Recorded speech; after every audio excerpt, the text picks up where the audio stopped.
Welcome to Monday Motivation. Now, this podcast is not going to be long enough to even get you to work, but it will give you a lot to work on, because the most important thing you can work on in life is yourself.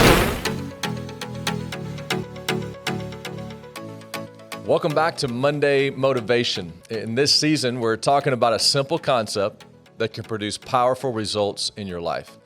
We're talking about changing the conversation so you can change your life. If you change who you talk to first in the morning and what you talk about, it'll change your mindset and your mood and your motivation. We're talking about turning to prayer at the beginning of your day and turning to prayer throughout your day. And Jesus offered a guide to the conversation known as the Lord's Prayer. Not just to repeat over and over again, but to help refresh a relationship that you can have with God. Remember, Jesus did not come to start a religion. Jesus came to earth to start a relationship. And really, every relationship is built on communication. So the Lord's Prayer is a guide to that conversation.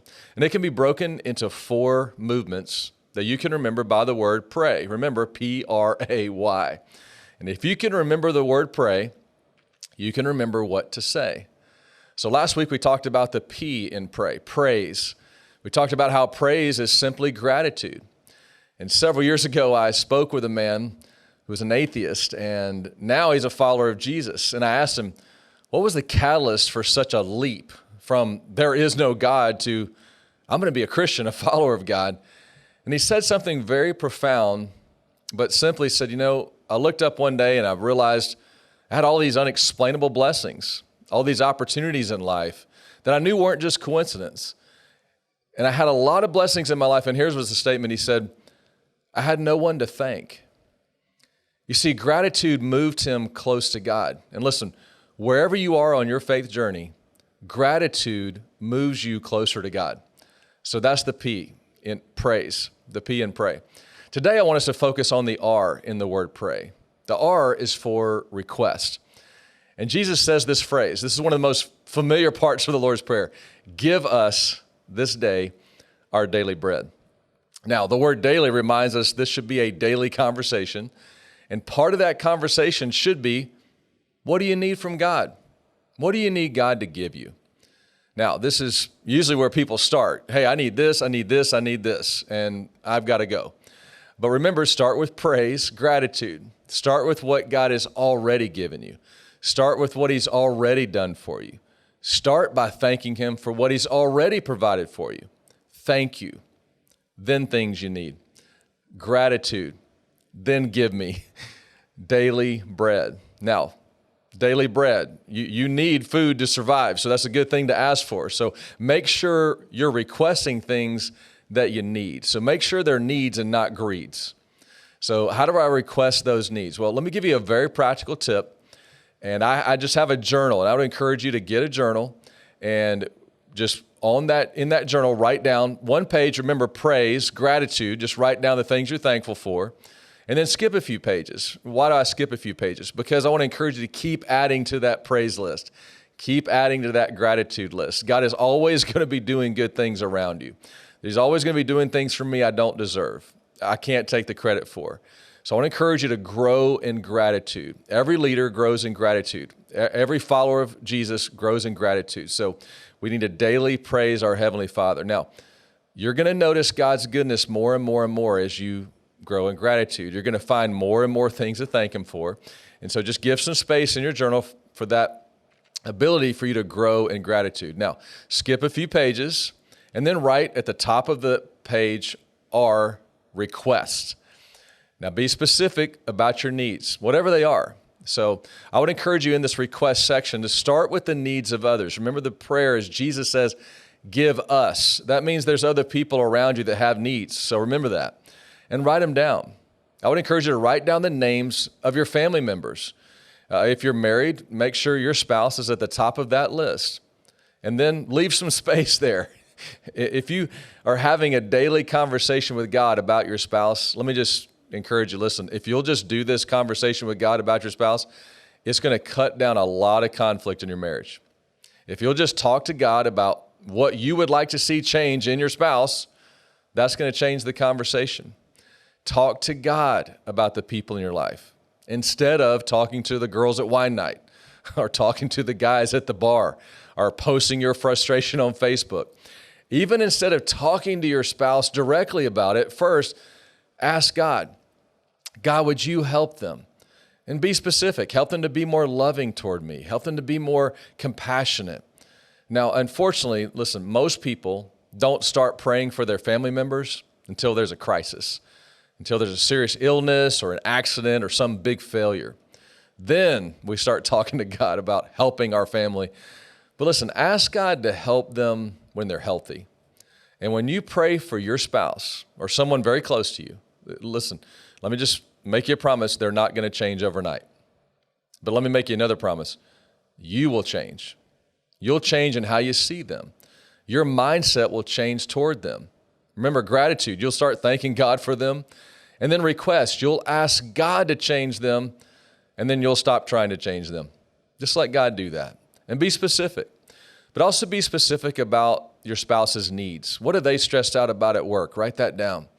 Pray about that. They have problems and challenges, and they have opportunities. Pray for them.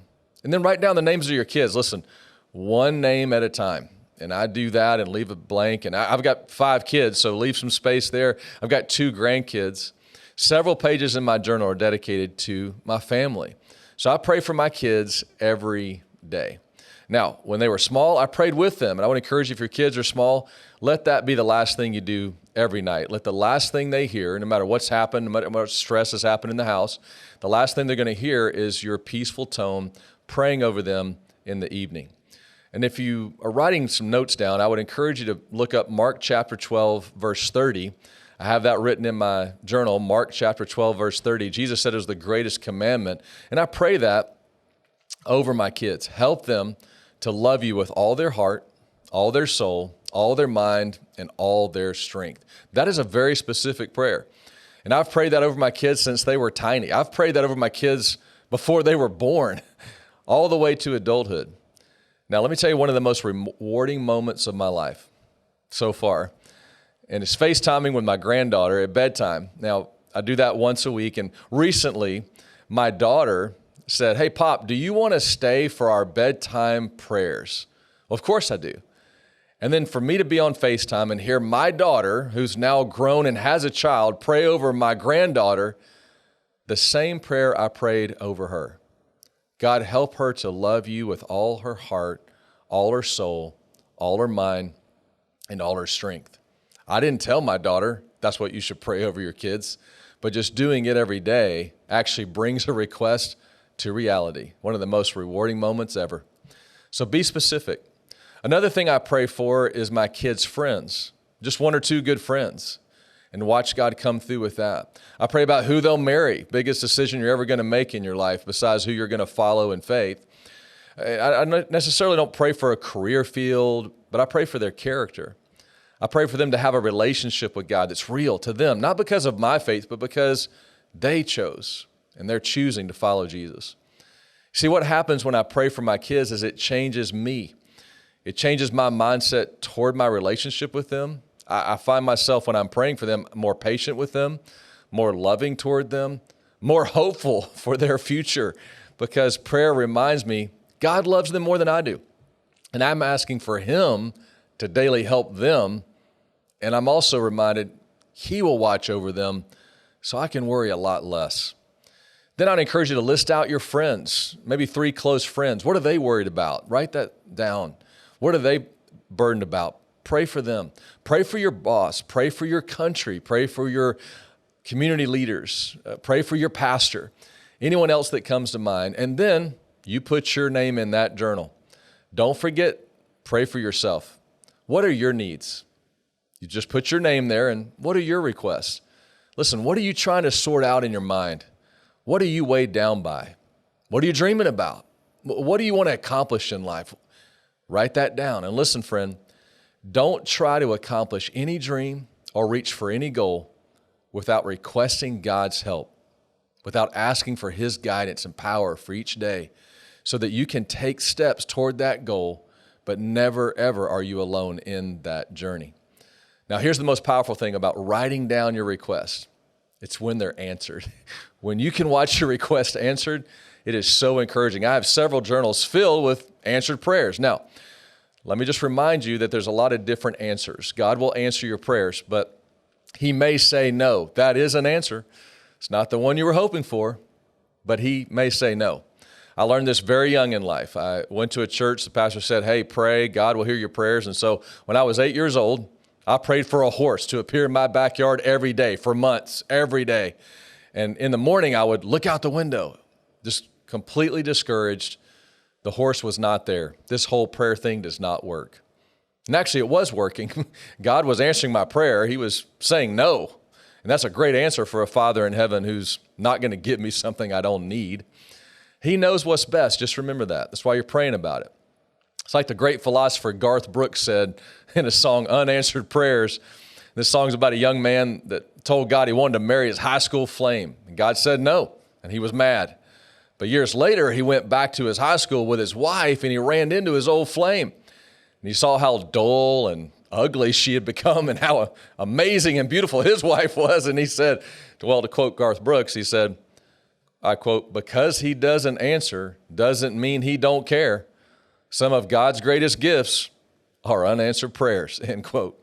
So you be thankful for no, even when you don't understand. But God may say yes, and that's always amazing. Write that down. Write those moments down. It'll encourage you to keep on praying because those yeses are amazing miracles in your life. And my journal is filled with yeses. But let me warn you, sometimes God says no, sometimes he said yes, but he'll probably say wait. It just isn't the right time. It's not the best time for you. It's like a 9-year-old asking for the keys to the car. It isn't no forever. It's just not yet. You know, sometimes we think we're waiting on God to answer prayers, but really God's just waiting on us. Requests lessen your stress. You're not trying to fix people anymore. You're not trying to make things happen. You're not trying to get a dream to go if it's not what God intends for your life. Requests lessen your stress. You're not trying to make something happen. Listen, most importantly, you're not trying to do life alone. Now, my dad's been in heaven for years now, and he was one of my heroes, served in the Air Force, a man's man. And when I was younger, elementary age, when I couldn't do something, I'd ask him for help. And it meant a lot because I knew he loved me. I knew he wanted to help me. And an example of that, he was really incredible at math. And I wasn't. I was horrible at math. And I'd say, Dad, can you help me with my homework? And man, could he solve problems. He'd sit down and show me how to work through the problem. Now, homework alone, stressful. Homework with my dad, peaceful. Same homework. I just asked for help. I made a request. Now listen, the hardest step is asking for help. You know, one day, the disciples were in a storm, the middle of the Sea of Galilee, waves, lightning, rain. Jesus came walking on the water in the middle of that storm. And Peter yelled out from the boat. He said, Jesus, if that's you, ask me to come to you. And Jesus said, it is I, come. And listen, that's what prayer is, by the way. It's just coming to Jesus. And the amazing thing is, Peter started walking on water toward Jesus. And then he started looking at the waves. He got distracted. He got distressed. And all of us do with life. You get discouraged. You start focusing on the problem. You start looking at the waves of your life and how bad the storm is. And Peter started sinking. He was sinking. And he said the shortest prayer in the Bible. He said, Jesus, help me. Now listen, Peter skipped the P. And there's no praise or gratitude there. He skipped straight to R. He said, I need help. And listen, that's okay. Remember, this is a model of how to pray. And sometimes you just need to go right to the request. And he had a relationship with Jesus. And even though he didn't have time for that gratitude that day, when he said, Jesus, help me, so many cool things happen in this story. Jesus heard him over the storm and the wind and the waves. Jesus moved into action, lifted him up. Jesus didn't scold him for having little faith, and Jesus loved him. And the biggest thing is, Jesus walked with him all the way back over to the boat, and that storm was ended. Jesus, listen, he'll do the same thing for you. When you request your needs, so whatever you're facing today, whatever you're going through, whatever you're worried about this week or this month, the minute you start the habit of a conversation with God and you get to this request and you have a habit of requesting help, from your Heavenly Father, your worry is going to go down, and your peace is going to go up, and your confidence and your focus and your strength to face your obstacles, it'll increase. And your goals and your accomplishment of those goals will increase because you change the conversation from trying to make it through the day and trying to get through your storm and trying to do life alone and trying to fix the people around you. You change the conversation from trying to make it through the day to trusting God with everything. So trust God with your day. It'll change your Monday. Trust God with every day, and it'll change your life. Hey, I want to thank you for joining us for Monday Motivation. And if you enjoyed this podcast, please share it with a friend. And if you're watching this, please click on subscribe, click on that bell and that notification so you don't miss an episode. And we'll see you next time, next Monday, for Monday Motivation.